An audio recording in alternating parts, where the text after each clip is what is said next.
Maksimalan penggunaan gedung rumah sakit umum daerah Insinyur Soekarno Ketanggungan Brebes. Ini luar biasa. Ibu Bupati dalam waktu cuma 2 hari merencanakan doa bersama. Saya hari Rabu sore pulang dari Kudus ditelepon oleh pejabat tinggi Brebes, Bapak Dr. Anes Makmun, pejabat tingginya beliau, bahwa Ibu Bupati menghendaki malam Jumat diadakan doa bersama dengan pembacaan maulid dan manaqib. Ini bukan bukan aduh, tanggalannya keliru ya. Salah. Jangan tanggalannya maya.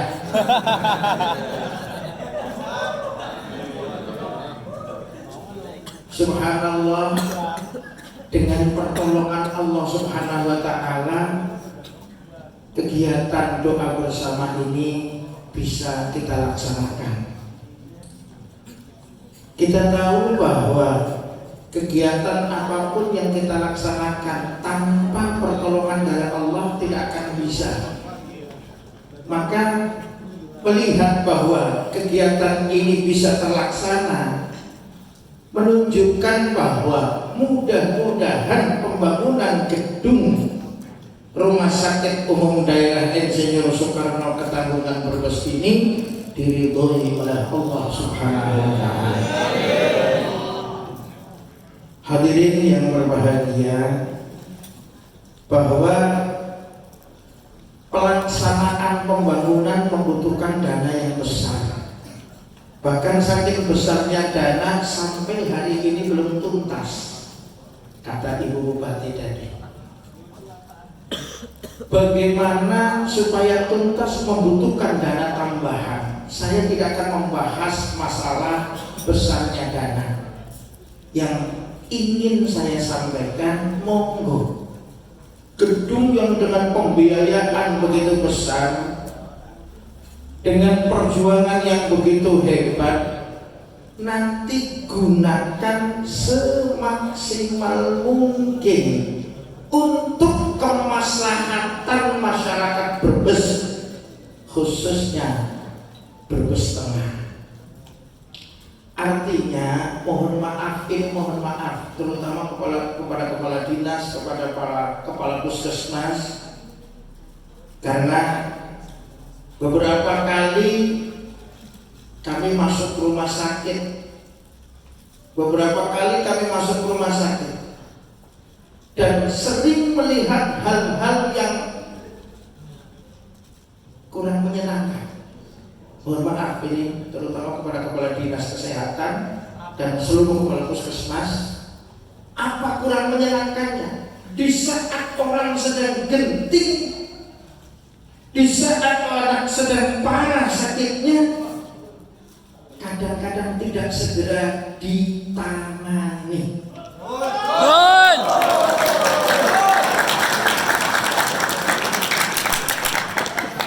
Sampai yang betul tadi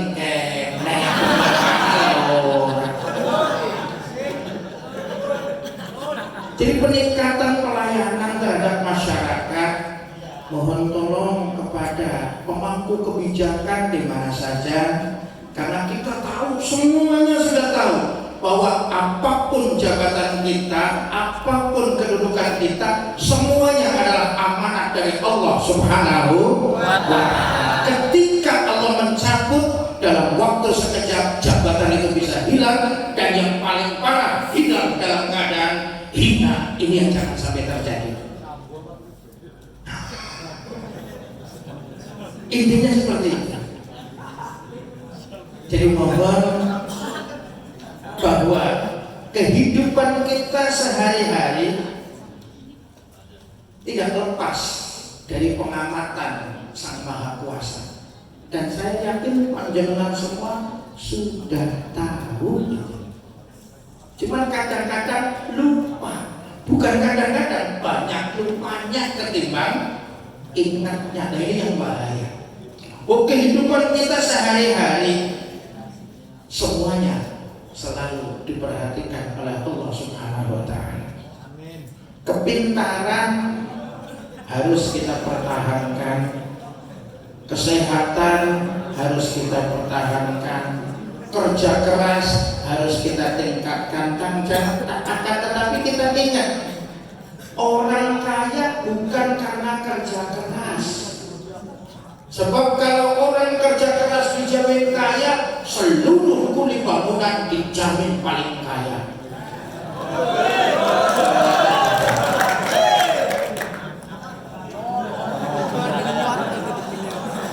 Orang harus pintar, tapi pintar bukan jaminan untuk mendapatkan kekayaan. Kalau orang pintar jaminan kekayaan, dosen-dosen, guru-guru, profesor, doktor jaminan orang kaya. Tapi ternyata banyak di antara mereka yang tidak, bahkan orang terkaya bukan orang-orang yang kayak gitu. Coba apa lagi, Mas? Artinya kita kembalikan bahwa kehidupan kita sudah diatur oleh Allah Subhanahu wa Ta'ala. Ini yang harus kita perhatikan. Wa man yatawakkal 'ala Allah fa huwa hasbuh. Walaupun kita tidak menutup mata bahwa Allah membuat sebab musabab, Allah membuat hukum sebab akibat, atau Allah membuat hukum adat. Kalau orang sakit disuruh berobat, itu perintah Allah. Kalau orang nggak punya uang disuruh bekerja, itu perintah Allah. Akan tetapi, apa jaminan orang berobat sembuh? Tidak. Berapa banyak orang yang berobat sampai ke luar negeri dengan menghabiskan sekian miliar rupiah, kembali tinggal nama inna lillahi wa inna ilaihi raji'un. Maka peralatan medis, alat kesehatan, tenaga medis semuanya sangat-sangat dibutuhkan. Tapi tolong kembali ujungnya tawakal kepada Gusti Allah. Demikian juga usaha, ikhtiar kita.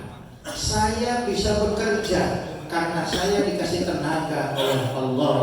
Saya bisa bekerja karena saya dikasih ilmu oleh Allah. Saya bisa bekerja karena ada orang yang menerima pekerjaan saya, dan itu digerakkan oleh Allah. Maka sekali lagi, mari, karena malam hari ini adalah doa bersama.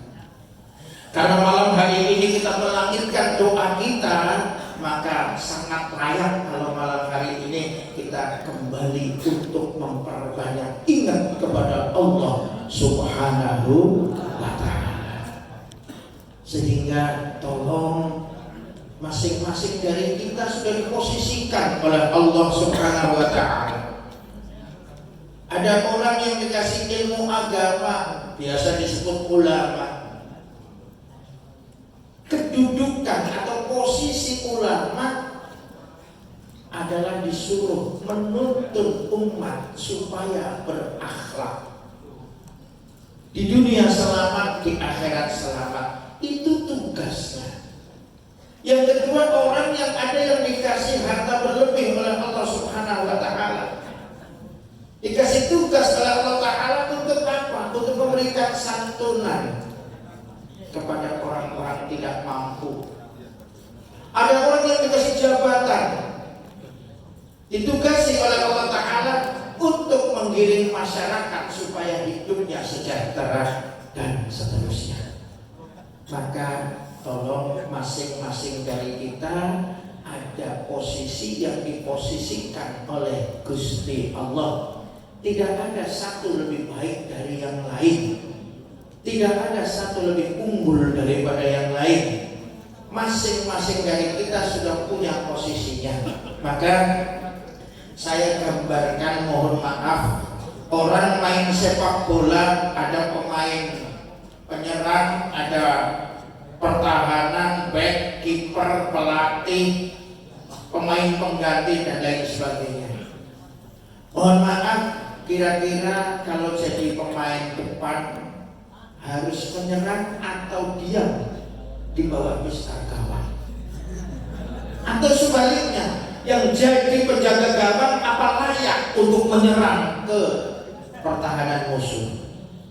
Yang jadi penjaga gawang dia diam menjaga gawangnya jangan sampai kebobolan. Yang jadi penyerang mengupayakan supaya bisa membobol gawang lawan. Ini tugas masing-masing. Ada posisi masing-masing. Dan juga ada pemain cadangan. Aja gatel pemain cadangan kok melebu melu-melu biru balik. Jadi ada posisinya, ada posisi pejabat pemerintah, ada posisi keamanan, kepolisian, ada satpol pp, ada kepala desa, ada tenaga kesehatan. Masing-masing ada posisinya sendiri-sendiri yang tidak boleh ngerumut di wewenangnya posisinya orang lain. Terus tanpa posisi-posisi yang semacam ini, sepak bola tidak akan bisa bagus. Penjaga gawang iri, kenapa kalau menang yang dieluk-elukan itu hanya penyerang yang mengegolkan saja, padahal saya jasanya besar, jaga gawang, jiwaku mempertahankan supaya bola tidak masuk ke gawang saya. Tapi kenapa yang dieluk-elukan adalah penyerang yang mengegolkan gawang? Pantas nggak iri semacam ini? Pantas. Tapi tahu diri lah, tahu diri posisi. Mohon maaf, ini doa bersama. Yang doa bersama panjenengan semua, bukan hanya saya. Tapi tadi yang disebut cuma saya. Wajar karena nggak kenal panjenengan itu. Penyerang yang dapat menghargai baca. Jangan kemudian apa molosik. Paling-paling juga orang dieluk-elukan. Mending saya nggak usah jadi penjaga gawang. Rusak mas. Mutung. Maka yang jadi penyerang yang kemudian dapat penghargaan, jangan bangga diri. Dia bisa menang karena ada penjaga gawang. Dia bisa menang karena ada pelatih. Dia bisa menang karena ada penonton. Kalau nggak ada penonton, saya ngomong nggak ada yang hadir. Ayo medan. Ya. Makanya penting mas. Hargai orang lain setinggi mungkin. Muliakan orang lain sebaik mungkin. Maka kita akan dihargai dan dimuliakan oleh Allah Subhanahu wa ta'ala. Tolong kepada siapa saja, terutama pemangku kebijakan yang punya kewenangan, kepada siapa saja tunggu, hormati. Karena rakyat semestinya adalah tuan kita. Dalam keterangannya semacam ini, Rasulullah SAW mengatakan, Ra'isul qaumi khadimuhum. Pemimpin suatu kaum adalah pelayan. Maka kantor polisi bertuliskan kami siap melayani. Itu karena tahu hadis ini mas. Prakteknya saya nggak tahu. Saya bukan polisi. Tapi ini polisi hebat karena apa? Karena menulis sesuai dengan hadis Rasul bahwa pemangku kebijakan siap untuk melayani masyarakat. Maka sekali lagi, jangan sampai murka Allah turun kepada kita semua. Posisi kita, apapun yang diposisikan oleh Allah terhadap kita, mari kita terima dengan lapang dada. Kemudian kita gunakan kemenangan kita untuk kemaslahatan umat manusia pada umumnya. Sesuai hadis Rasulullah Sallallahu Alaihi Wasallam, khairun nas anfa'uhum linnas. Sebaik-baik manusia adalah manusia yang bisa memberikan manfaat kepada orang banyak. Tapi sayangnya kebanyakan dari kita transaksional. Saya kasih manfaat kepada Anda, Anda harus memberi manfaat kepada saya. Ini yang keliru. Hadis Rasul, sebaik-baik orang yang bisa memberikan manfaat kepada orang banyak tanpa minta imbalan. Sebab nanti imbalannya langsung dari Gusti Allah. Mudah-mudahan sepatah dua patah kata ini bisa sedikit memberikan sentuhan kepada kita semua hingga kita menyadari bahwa kita masih banyak kekurangannya, baik di mata Allah maupun di mata orang lain. Masih banyak kesalahan-kesalahan kita belum bisa hablum minallah hablum minan nas. Maka yang paling baik bagi kita adalah husnudzon billah wa husnudzon bi khalqillah. Ketika kita husnudzon, maka kita jauh dari penyakit. Kalau kita positif thinking, kalau kita selalu berpikiran positif, maka kita akan jauh dari penyakit. Cari dokter ya mas. Obat penyakit itu 70% dari diri kita sendiri, sugesti. Baru 20% obat, 20% baru. Tapi jadi dokter loh. Saya bukan dokter, nanti jangan tanya ke dokter sendiri. Betul apa betul, tanyakan sendiri. 70-80% itu sugesti kita, keyakinan kita, dan itu juga sesuai dengan hadis Rasulullah Sallallahu Alaihi Wasallam. Hadisnya namanya hadis qudsi, ngendikane Gusti Allah, diriwayatkan kanjeng Nabi Muhammad, ngendikane ana inda dhanni abdi bi.